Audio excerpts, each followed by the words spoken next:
Assalamualaikum warahmatullahi wabarakatuh. Berjumpa kembali di DA Talk, sajikan narasi berbagi inspirasi. Kembali lagi di segmen Cerita Masa Kecilku. Kali ini kita kedatangan tamu spesial. Sudah hadir bersama kami Bu Ambar. Bu Ambar merupakan salah satu guru di SMP Muhammadiyah Darul Arqam Karanganyar. Selamat pagi Bu. Ya, pagi Mbak Naila. Gimana kabarnya? Alhamdulillah baik hari ini. Oke, kita akan cerita tentang masa kecil Bu Ambar nih Bu. Boleh saja langsung diceritakan bagaimana pengalaman masa kecil Bu Ambar. Oke. Masa kecil Bu Ambar. Oke, waktu kecil dulu ya itu luar biasa ya Nak ya. Mungkin nggak bisa dialami, mungkin udah jarang ya sekarang. Jadi zaman dulu itu waktu ibu kecil kebetulan sekali banyak sekali sekitaran ibu itu yang juga sepantaran usianya, jadi hampir sama gitu. Jadi anak kecilnya banyak sekali waktu itu. Kemudian ya biasa ya anak kecil itu pasti bermain kesana kemari seperti itu. Nah waktu itu jadi zaman dulu itu anak-anak itu lebih bebas ya Nak ya. Kita boleh main kemana aja karena masih aman lah. Beda dengan zaman sekarang kan udah dilarang-larang seperti itu.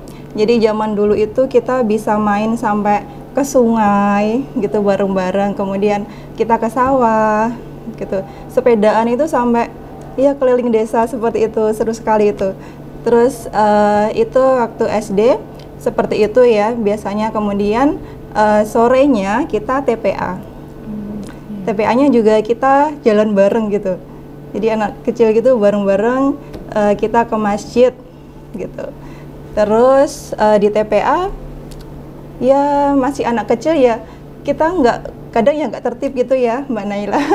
Jadi kita lari-larian juga seperti itu. Kemudian habis ngaji kita main lagi. Terus habis maghrib main lagi itu Mbak Naila.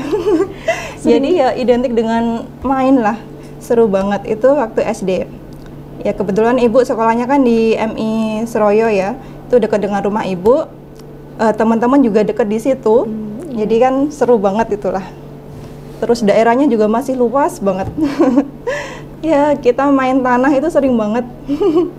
Jadi garis-garis di tanah seperti itu. Oke, itu waktu SD semua masih dekat gitu. Terus kita lanjut ke jenjang berikutnya itu SMP. Ibu di SMP Negeri 1 Kebak Ramat. Itu jaraknya sekitar 1 kilo dari rumah. Ya. Terus waktu SMP itu agak berubah. Jadi SD kita masih main-main seperti itu. Nah SMP kita kan sudah sekolah di sekolah masing-masing ya. Jadi sudah ya jarang bertemu lah dengan teman-teman yang di rumah. Gitu. Di SMP ibu dulu naik sepeda ontel. Sepeda ontel kan cuma 1 kilo itu Mbak. Terus berangkatnya juga bareng-bareng sama teman gitu. Dulu yang seru waktu SMP hampir banyak sekali yang naik ontel itu ya waktu itu. Kita sering berkunjung ke rumah teman gitu. Kemana gitu bareng-bareng naik ontel itu seru banget itu. Dulu tuh masih jarang yang pakai sepeda motor gitu ya Bu, ya buat berangkat sekolah? Iya, jarang. Jadi masih kendaraannya masih ya agak longgar gitu. Terus SMP kan juga nggak naik motor kan Mbak Naila? Iya Bu. Iya gitu. Jadi ibu SMP-nya di SMP 1 Kebak Ramat, kemudian lanjut ke jenjang berikutnya di SMA, di SMA 1 Karanganyar.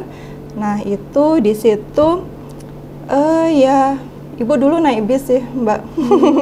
Jadi ya ya perjalanan jauh lah ya sampai ke SMP SMA 1 Karanganyar.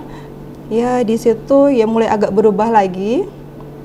Terus lanjut lagi ke kuliah, ibu di Universitas 11 Maret, UNS Solo itu dekat dengan rumah ya, cuma 5 kiloan lah. Gitu. Jadi masa kecil ibu itu yang paling seru menurut ibu itu waktu SD.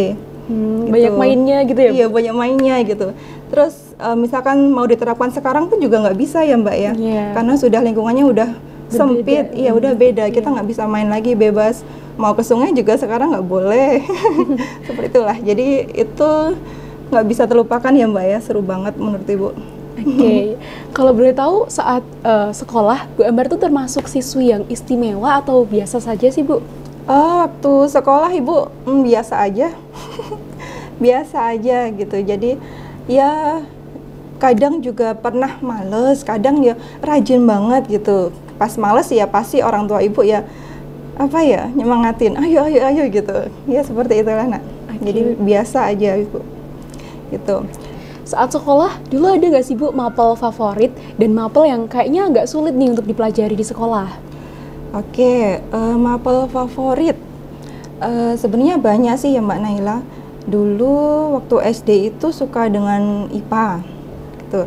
Kemudian SMP itu IPA suka, terus ada apa itu nak, geografi ya. Tuh, kemudian ada lagi yang paling ibu sukai waktu SMP itu pelajaran menjahit. Menjahit itu ya. ekstrakurikuler atau memang? Itu masuk di muatan lokal ya waktu itu. Jadi kita benar-benar belajar untuk menjahit, membuat baju gitu.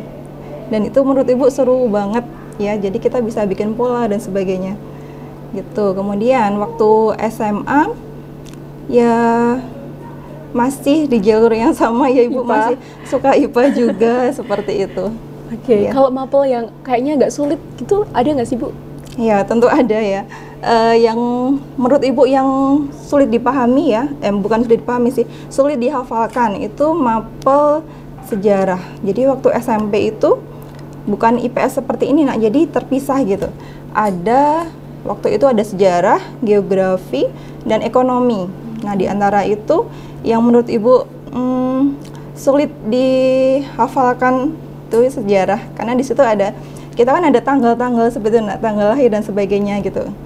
Kemudian SMA juga, jadi yang agak sulit dihafalkan itu sejarah gitu. Kalau boleh tahu model didikan dari orang tua Bu Ambar itu seperti apa sih Bu? Iya, didikan dari orang tua Bu Ambar itu yang pertama itu harus anak-anaknya harus mandiri.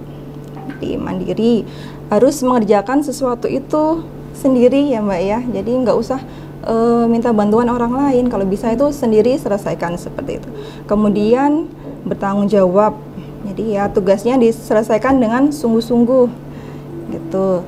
Terus ya bekerja keras, jadi kalau ada keinginan ya diusahakan gitu, harus berusaha dulu iya, gitu. Oke. Kalau Bu Ambar itu menjadi guru IPA memang sudah rencana dari awal atau cita-cita di tengah jalan sih Bu?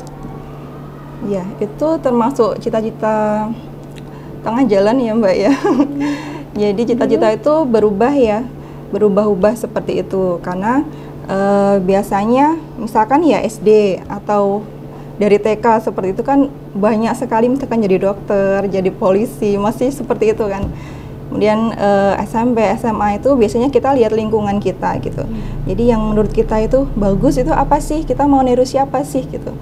Ya kebetulan kemudian waktu SMA itu ya ibu jadi ada gambaran gitu, ibu kok kayaknya enak sekali ya lihat-lihat ibu guru seperti itu, mereka bisa kerja, kemudian mungkin pulangnya juga nggak terlalu sore gitu, terus bisa ngajari anak-anaknya di rumah juga gitu, kayaknya seru banget gitu. Jadi waktu SMA ya ibu putuskan buat ya kuliah di keguruan seperti itu.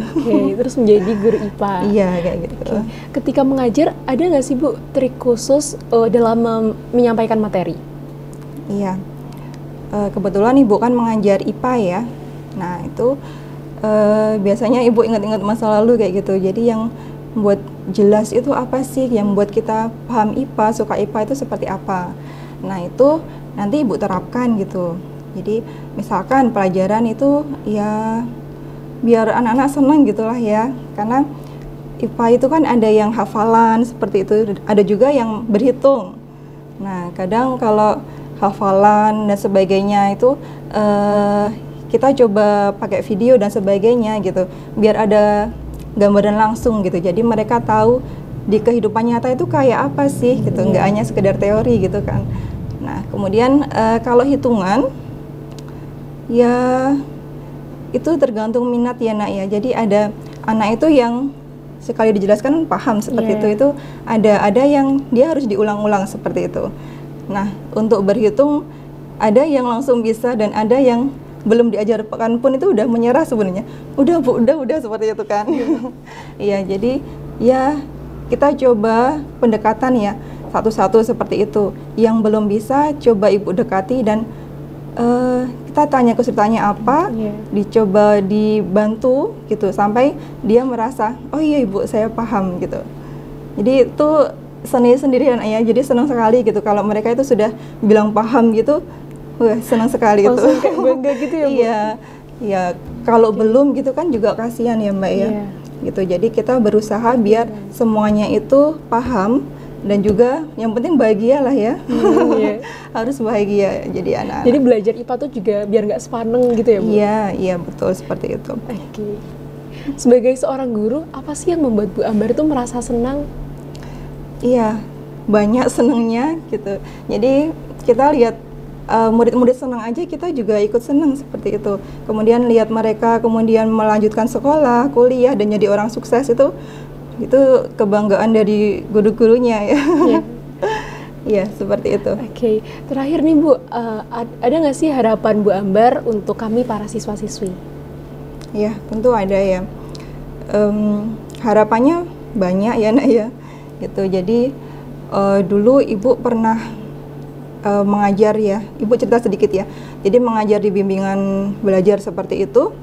Di situ Ibu bertemu dengan berbagai jenis murid ya, dari berbagai tingkat seperti itu. Ya, pernah Ibu bertemu dengan anak itu yang dia itu juara umum di sekolahnya gitu. Ibu dulu pernah bangga dengan dia seperti itu ya. Jadi juara umum di sekolah gitu, dengan sekolah yang besar. Ya, kemudian ya Ibu waktu itu bangga. Terus suatu saat Ibu bertemu lagi dengan siswa yang berbeda. Dia itu bagus juga, pintar dan juga ibadahnya itu keren banget gitu. Waktu itu dia ngimami sholat itu, wah itu bagus sekali, tilawahnya bagus sekali gitu. Ya, ternyata Ibu lebih bangga dengan murid yang seperti itu Mbak Naila daripada yang mungkin yang memang dia juara umum tapi ibadahnya kurang seperti itu. Iya. Jadi harapan Ibu itu anak-anak semua itu menjadi anak yang pintar tapi juga taat ibadah. Jadi pintar juga dalam bidang agama ya. Itu yang paling Ibu harapkan. Iya, seperti itu. Kemudian harus berbakti ya. Berbakti itu harus berbakti dengan pada orang tua, kemudian berusaha membahagiakan orang tua gitu. Karena mereka itu satu-satunya orang yang peduli dengan anaknya gitu. Jadi bagaimana caranya itu sikapnya seperti apa biar orang tua itu bahagia gitu. Gitu aja Mbak. Oke, baik Bu Ambar, terima kasih sudah menyempatkan waktunya dan semoga cerita ini dapat memberikan inspirasi bagi siapa saja yang mendengarkan siaran ini. Sampai ketemu di episode selanjutnya. Wassalamualaikum warahmatullahi wabarakatuh. Waalaikumsalam warahmatullahi wabarakatuh.